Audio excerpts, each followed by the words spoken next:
सुप्रभातम। आज हम एकादश पाठ है यानी 11वां पाठ पढ़ेंगे। मातृभूमये नमः, मातृभूमि को प्रणाम, नमस्कार। ठीक है।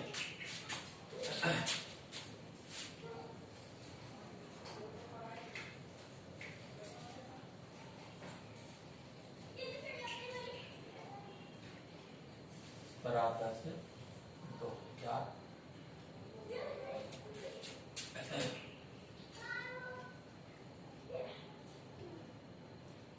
5 11 मातृभूमि नमः।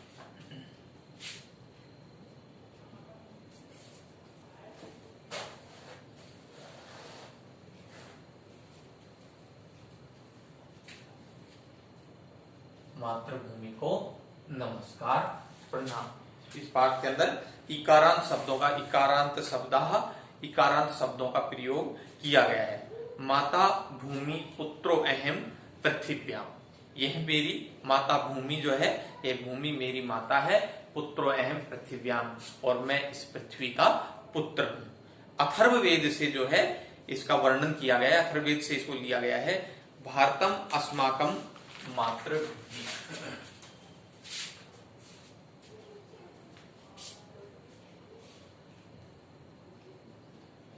भारतम अस्माकं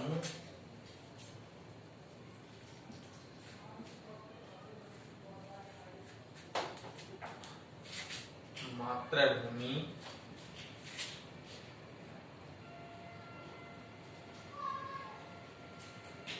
भारतम अस्माकं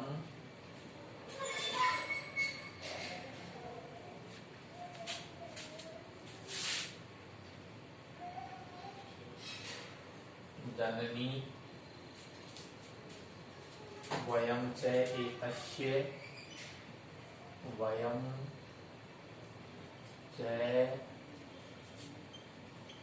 एतस्य पुत्रा।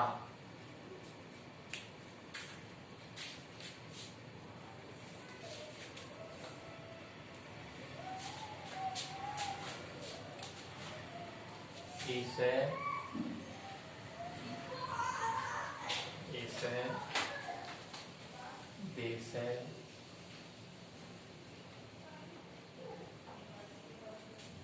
संसारस्य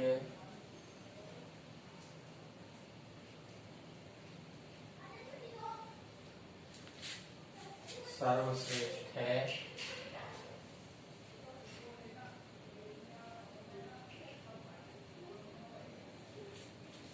देश अस्ति।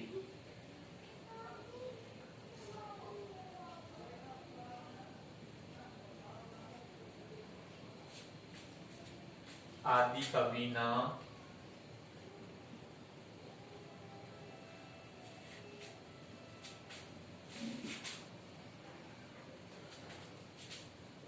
वाल्मीकिना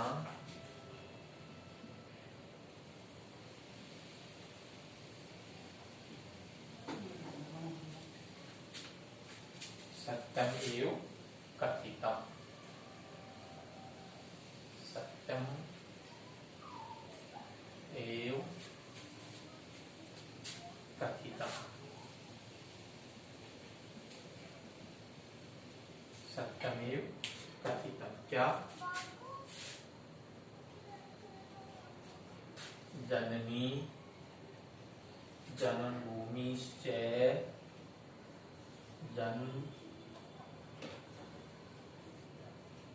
भूमिश्च स्वर्गात्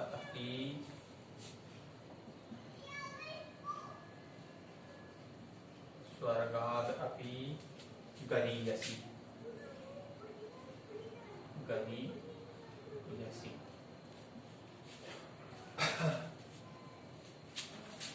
भारतस्य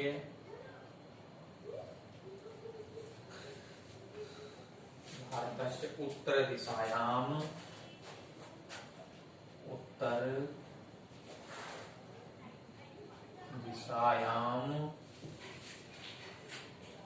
पृथिव्याम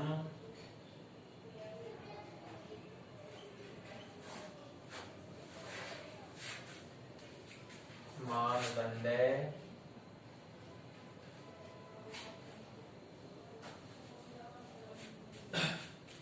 इव नगाधिराजे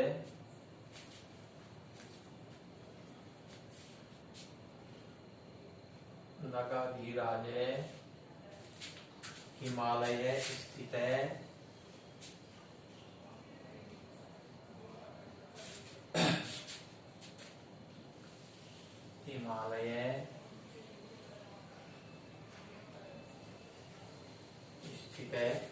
अस्ति।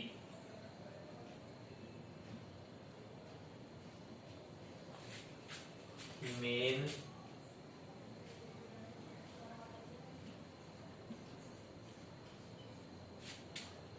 आच्छादिता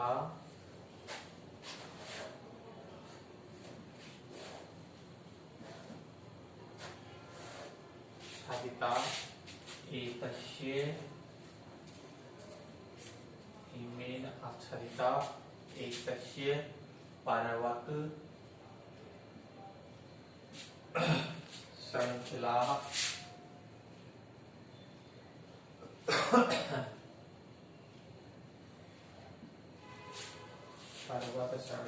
देशस्य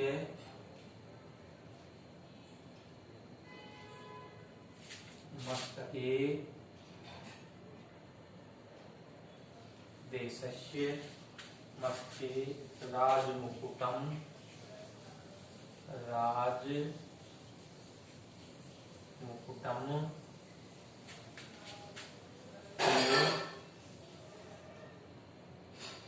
राजमुकुटम इव सुशोभिता सन्ति। सुशोभिता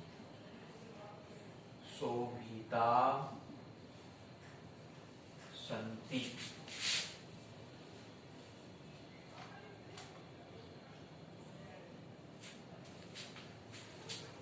भारतस्य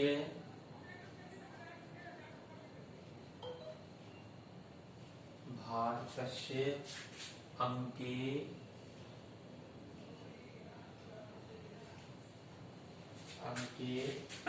जलपूर्णा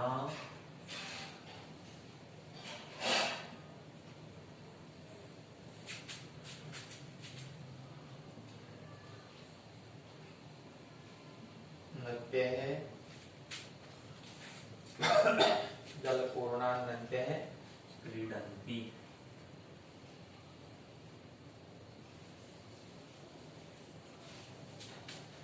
तासां जलै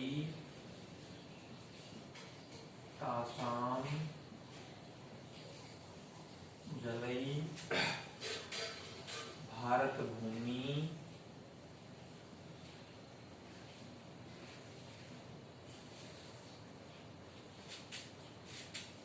उर्वरा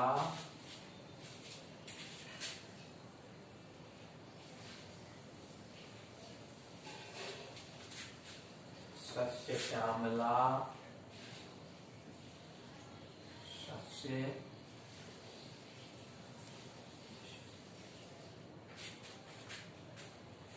च अस्ति।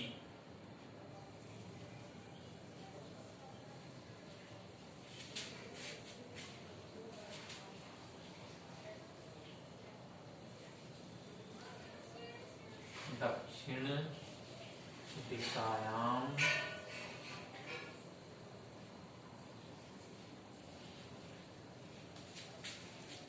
हिंद महासागरे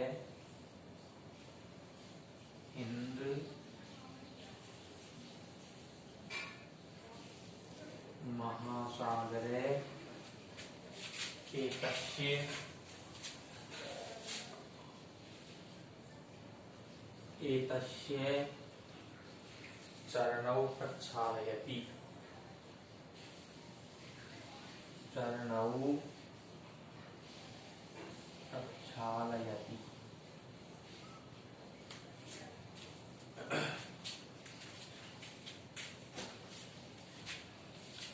देखिए कहता है भारतम अस्माकम मातृभूमि।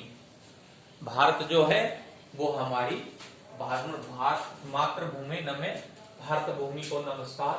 भारतम अस्माकम मातृभूमि, भारत जो है वो हमारी मातृभूमि है। अतः भारतम अस्माकम जननी वयम च एतस्य पुत्रा।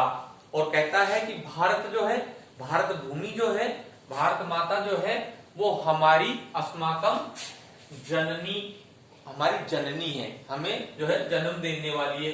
वयम च एतस्य पुत्रा, और हम सब जो है इसके पुत्र हैं। अर्थात हम भारत माता पे हमने जन्म लिया है, ये हमारी जननी है और हम सब इसके पुत्र हैं। ऐसा देश है संसार से सर्वश्रेष्ठ है देश है अस्ति। यह जो देश है ये संसार का, ये पूरी दुनिया का जो है कहता है सर्वश्रेष्ठ देश है।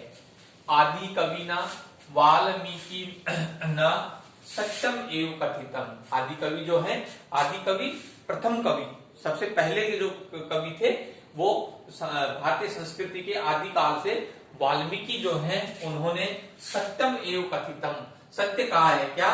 जननी जन्म भूमि से स्वर्गात अपि गरीयसी। ये जो है आदर्श वाक्य जो है आदि कवि वाल्मीकि ने जो है बताया है कि जननी जन्म भूमि से स्वर्गात अपि गरीयसी। जननी हमको जन्म देने वाली और जन्म भूमि से, और हमारी जन्म भूमि अर्थात भारत भूमि जो है वो स्वर्गात अपि गरीयसी, स्वर्ग से भी महान है। जो माँ हमें जन्म देती है वह, और जिस मातृभूमि पर हम रह करके खेलते हैं, बड़े होते हैं, खाते हैं, पीते हैं और अपना पालन पोषण करते हैं, जो हमें अन्न धन सब कुछ देती है और हमें अपने अंक में जो है जगह देती है, वह स्वर्ग से भी महान है। भारतस्य उत्तर दिशायाम पृथ्व्याम मानदंड इव नगाधिराज हिमालय स्थित है अस्ति। और फिर कहता है कि भारत के उत्तर दिशा में पृथ्व्याम मानदंड है, पृथ्वी के मापने का डंडा जो है की तरह, मानदंड की तरह ही नगाधिराज अर्थात पर्वतों का राजा हिमालय स्थित है अस्ति। हिमालय पर्वत जो है स्थित है उत्तर दिशा के अंदर, जो है भारत के अंदर जो है हिमालय पर्वत की श्रृंखलाएं जो है वो मौजूद हैं। हिमेन आच्छादिता एतस्य पर्वत श्रृंखला देशस्य मस्तके राजमुकुटम इव सुशोभिता सन्ति।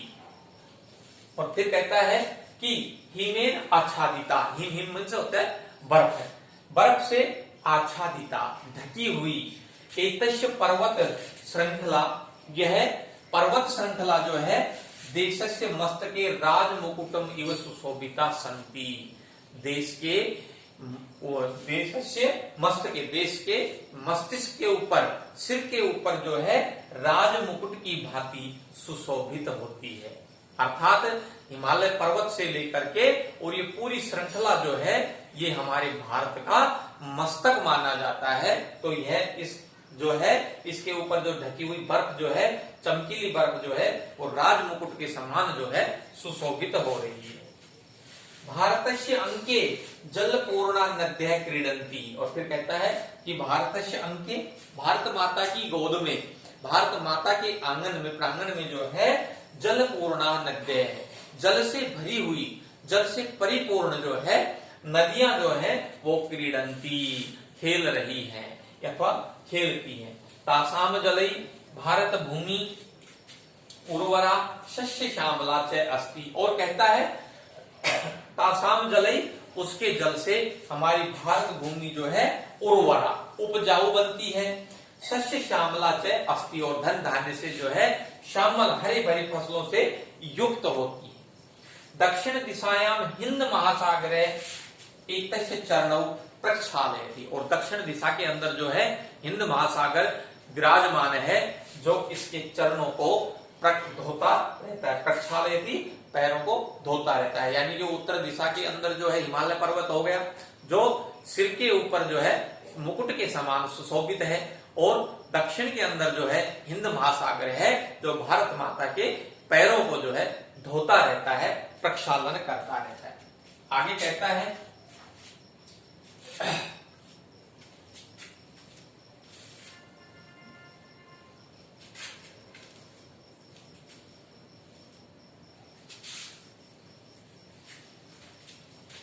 आगे कहता है कि प्रचरणौ प्रक्षालयति। उत्तरम च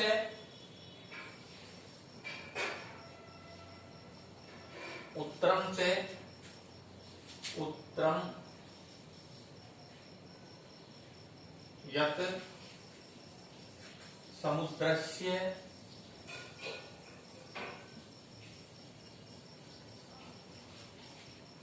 हिमाद्रे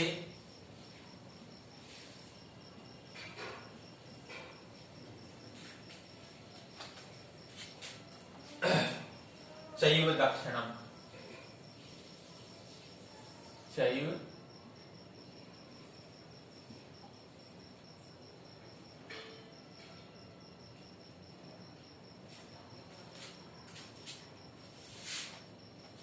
वर्ष तद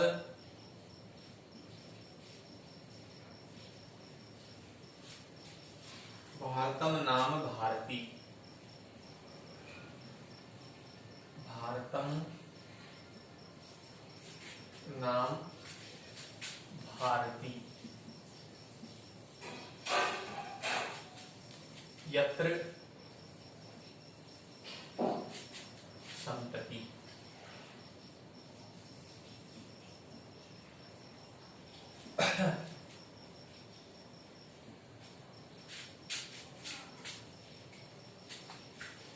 अस्माकं देशस्य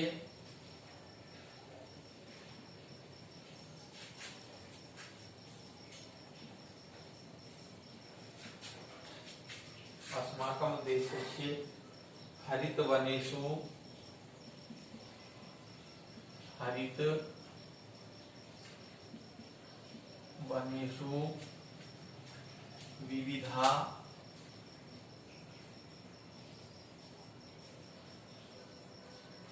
विविधा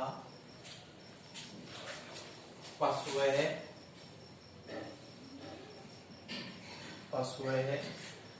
विचित्रा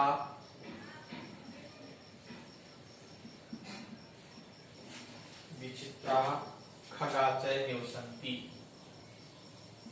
खगा च निवसन्ति।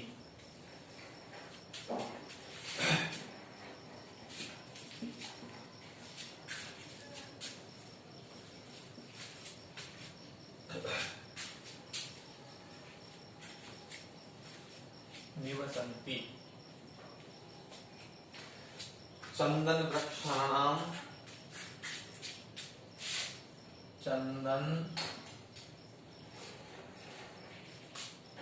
वृक्षाणाम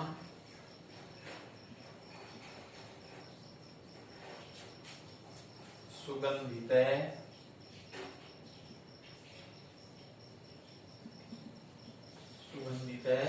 चंदन वृक्षाणाम सुगंधित वायु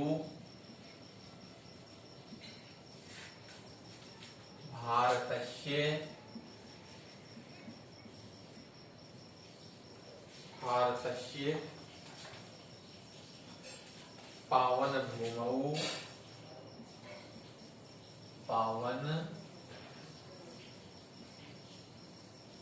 भूमौ वहति।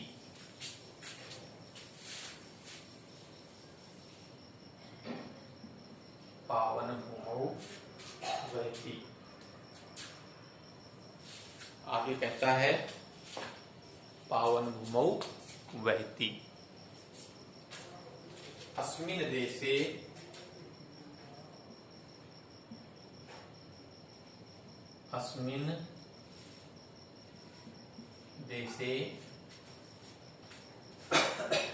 प्रकृति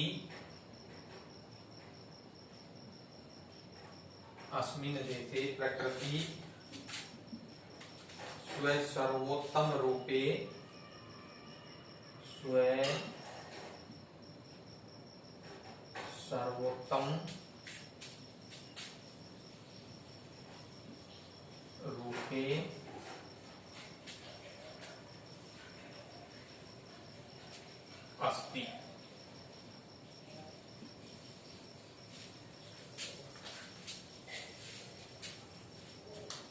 वसंत है,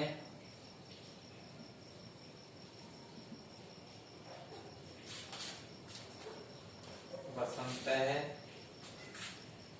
वर्षा, वर्षा, शरद, शरद है, शिशिर है, शिशिर है, हेमंत है,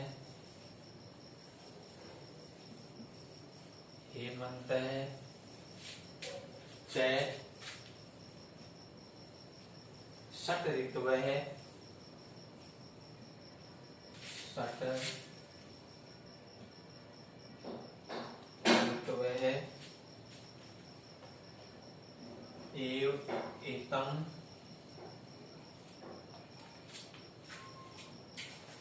षट ऋतु है, एतम तेषम, देशम मनोरमं कुर्वन्ति, मनोरमं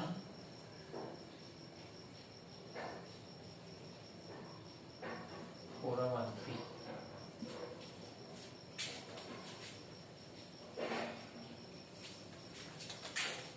आगे कहता है कि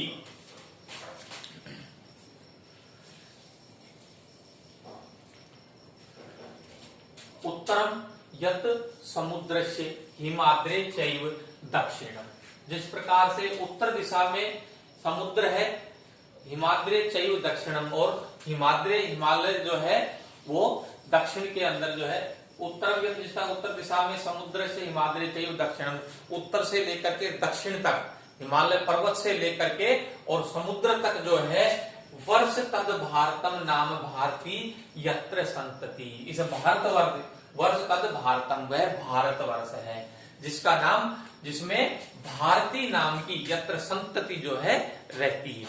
अर्थात हिमालय पर्वत के शुरुआत से, हिमालय पर्वत से लेकर के और समुद्र तक, सागर तक जो है, दक्षिण के बीच में जो लोग रहते हैं वो सब भारतीय हैं, और उनके बीच में जो संतति रहती है, जो इसके अंदर उसकी संतान है, वह भारतीय, वे सब जो है भारतीय हैं। अस्माकं देशस्य हरित वनेषु विविधा पशवः विचित्रा खगा च निवसन्ति, और फिर कहता है कि अस्माकं देशस्य, हमारे देश की के जो हरित वनेषु, हरे भरे जो वन है, जो बड़े बड़े जंगल है, उनके अंदर विविधा पशवः विचित्रा खगा च, पशवः विविधा खगा च निवसन्ति, और विभिन्न प्रकार के पशु पक्षी जो है वह निवास करते हैं, रहते हैं। बड़े बड़े वन हैं, बड़े बड़े जंगल हैं, उसके अंदर जो है विभिन्न प्रकार के, विचित्र प्रकार के जो है पशु निवास करते हैं। चंदन, चंदन वृक्षाणाम सुगंधित है वायु भारतस्य पावन भूमौ बहती, कहता है कि चंदन के वृक्षों से निकली हुई सुगंधित वायु जो है, अर्थात यहाँ पर जो बड़े बड़े चंदन के जंगल हैं, वन हैं, उनसे निकलने वाली जो सुगंधित, उनके अंदर से जो हवा बहकर के आती है, निकल करके जो हवा आती है, वह सुगंधित वायु जो है वो भारतस्य पावन भूमौ, वह भारत की पावन भूमि को, पवित्र भूमि को कहता है, भूमि में बहती है, अर्थात इसको पवित्र करती है, शुद्ध करती है, इसको सुगंधित करती है यहाँ की वायु को। अस्मिन् देशे प्रकृति स्व सर्वोत्तम रूपे अस्ति, और फिर आगे कहता है कि अस्मिन् देशे, इस देश में की प्रकृति जो है स्व सर्वोत्तम रूपे अस्ति, अपने सर्वोत्तम रूप में है, अपने श्रेष्ठ रूप के अंदर है। किस प्रकार से है, कहता है कि यहाँ पर बसंत है, वर्षा, शरद है, शिशिर है, हेमंत, च षट ऋतु है, एतम देशम मनोरमम कुर्वन्ति, कहता है कि यहाँ पर बसंत, वर्षा, शरद, शिशिर, हेमंत, च, एक और रहेगी ऋतु है, यहाँ पर जो है वर्षा, शरद, शिशिर, हेमंत, च, वसंत, ग्रीष्म, ग्रीष्म, एक और रहेगी यहाँ पर ग्रीष्म ऋतु,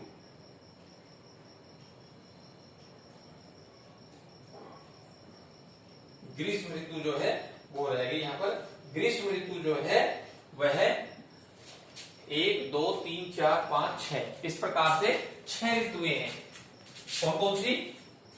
वसंत, ग्रीष्म, वर्षा, शरद, शिशिर, हेमंत च षट ऋतु है एतम देशम मनोरमम कुर्वन्ति। ये 6 ऋतुएं जो है इस देश को मनोरम करती हैं, अर्थात मन को जो है पवित्र करने वाला, विचित्र करती हैं इसको जो है। तो ये 6 ऋतुएं जो है 12 एक वर्ष में 12 महीने होते हैं, तो एक ऋतु कितने महीने की होगी?